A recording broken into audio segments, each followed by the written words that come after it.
મહાભારત એક એવું મહાકાવ્ય કે જેના વિશે એવું કહેવાય છે કે જે પણ મહાભારતમાં છે એ જ વિશ્વમાં છે, અને જે મહાભારતમાં નથી એ વિશ્વમાં ક્યાંય નથી.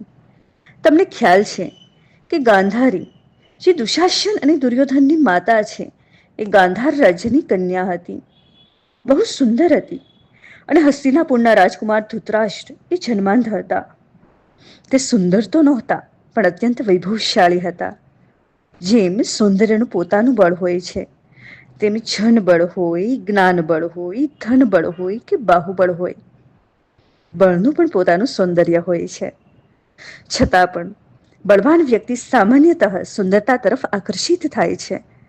તો હસ્તિનાપુરે પોતાના બળના પ્રભાવથી ગાંધારના ઋષિને વિવશ કર્યા કે તે પોતાની રૂપમતી દીકરી ગાંધારીના વિવાહ હસ્તિનાપુરના રાજકુમાર ધૃતરાષ્ટ્ર સાથે કરી દે.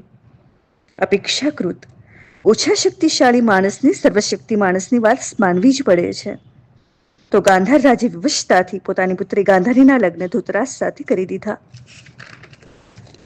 આ વાતની ખબર ગાંધારીને પડી તો તે દુઃખી દુઃખી થઈ ગઈ. તેને થયું કે તેના જેવી અનુપમ સુંદરીને એક એવા વ્યક્તિ સાથે લગ્ન થશે કે જે તેની સુંદરતાને જોઈ જ નહીં શકે. ધૃતરાષ્ટ્ર બળવાન તો છે, પણ તેને સંસારનું જ્ઞાન જ નથી. જે માત્ર પોતાની જ સંસાર માને છે, અને એ સર્વમાન્ય સત્ય છે કે સ્વકેન્દ્રિત વ્યક્તિનું સંસારનું સૌંદર્ય દેખાતું જ નથી. એટલે કે સ્વયં સિવાય કોઈને પોતાના હૃદયમાં સ્થાન જ નથી દેતા. રૂપ હોય કે કુરૂપ હોય, દરેકના મનમાં એ ઈચ્છા હોય છે કે ભલે કોઈ તેને જોઈ ન શકે, કોઈના વખાણ ન કરી શકે, પણ સંસાર તેના અસ્તિત્વને જુએ જ નહીં, વખાણે પણ ખરા. હવે ગાંધારીએ એ નિર્ણય લીધો કે તે જીવનભર પોતાના નેત્રો પર પટ્ટી બાંધશે.